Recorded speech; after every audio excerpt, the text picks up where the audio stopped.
Matrix के बारे में बेसिक कॉन्सेप्ट बताएंगे। मैट्रिक्स का बेसिक कॉन्सेप्ट, मैट्रिक्स क्या होता है, उसके कितने टाइप्स होते हैं, उसको किस प्रकार डिनोट किया जाता है, ऑर्डर ऑफ मैट्रिक्स किस प्रकार निकाला जाता है, एलिमेंट के बारे में बताएंगे, सारी चीज के बारे में आपको जानकारी देंगे। सबसे पहले जान लीजिए मैट्रिक्स क्या है। तो मैट्रिक्स क्या होता है, पहले हिंदी में आप समझ लीजिए। मैट्रिक्स किसी संख्या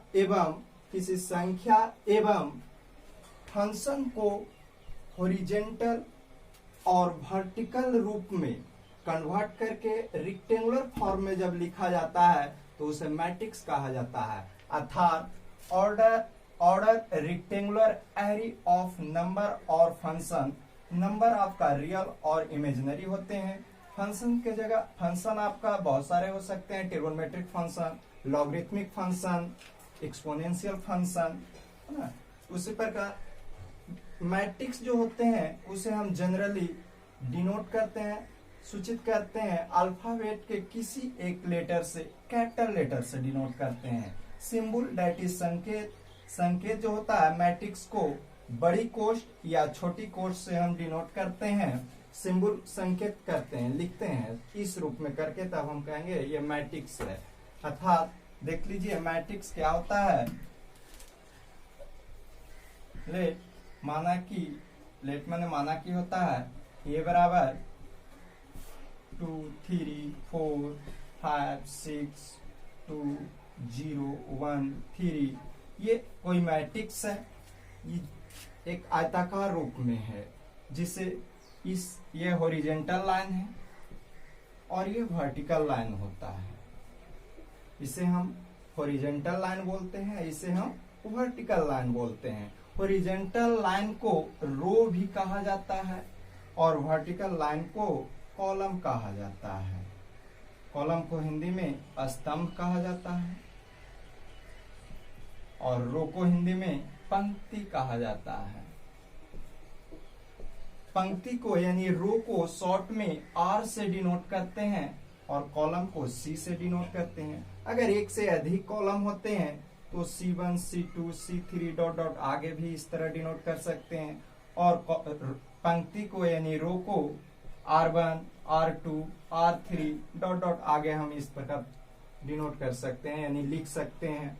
और यहाँ जो होता है, यहाँ रो गुने कॉलम लिखाता है, रो क्रॉस कॉलम,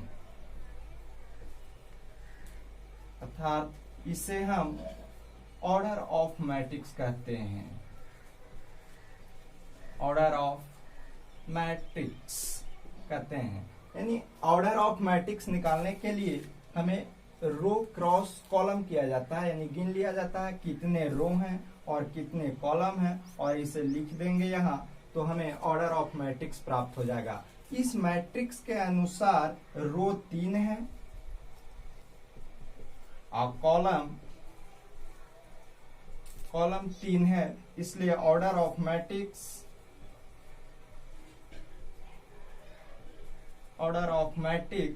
3 क्रॉस 3 हो जाएगा।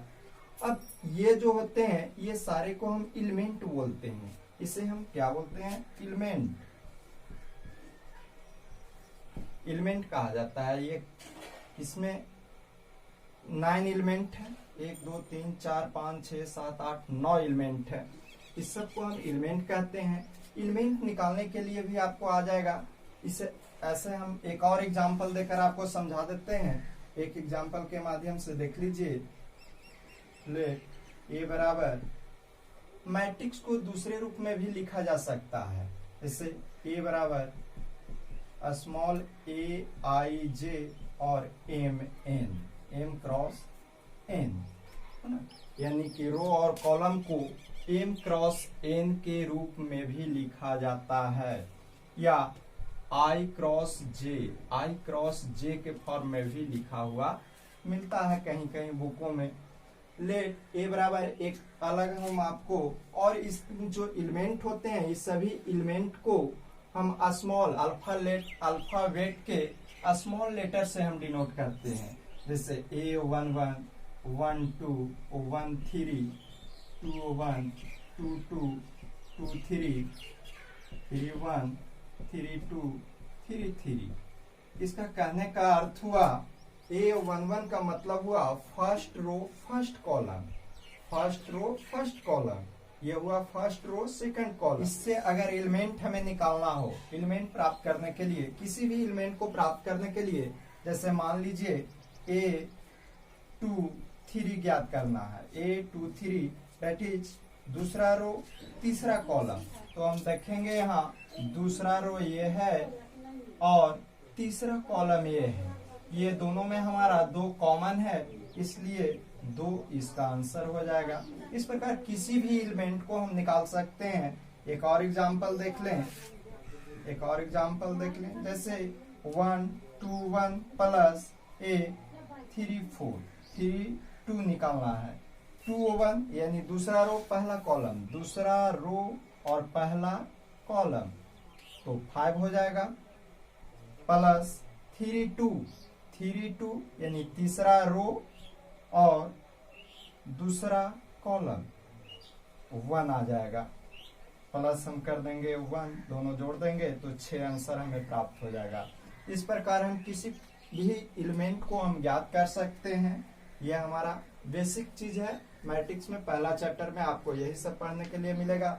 इसके बाद आपको एलिमेंट दिया हुआ रहता है और उससे हमें ऑर्डर निकालना रहता है कि कितने ऑर्डर प्राप्त हो सकते हैं, यानी कितने मैट्रिक्स बनाया जा सकता है। जैसे ध्यान दें,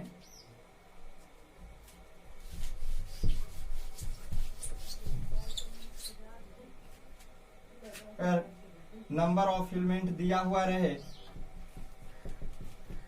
नंबर ऑफ एलिमेंट दिया रहे 12 और कहेगा इससे कितने ऑर्डर, यानी कितना ऑर्डर प्राप्त किया जा सकता है, यानी कितने मैट्रिक्स बनाया जा सकता है, तो ऑर्डर प्राप्त करने के लिए हम 12 को फैक्टर के रूप में कन्वर्ट करेंगे। अर्थात हम लिख सकते हैं 1 गुने 12, 12 गुने 1, 3 6 गुने 2, 2 गुने 6, 3 गुने 4 या 4 गुने हम 3। इससे ज्यादा नहीं, इससे अर्थात हम कह सकते हैं कि दोनों का मल्टीप्लाई करने पर 12 आना चाहिए, इससे ज्यादा नहीं आना चाहिए। तो इस प्रकार 1 2 3 4 5 6 यानी 6 ऑर्डर ऐसे होंगे जिसका हम मैट्रिक्स प्राप्त कर सकते हैं इतने एलिमेंट का। तो ये हम एलिमेंट निकाल सकते हैं। पहला चैप्टर में आपको बेसिक इसी चीज के बारे में जानकारी अध्ययन करना था और इसका एक्सरसाइज बताएंगे अगले क्लास में, यानी भाग 2 में।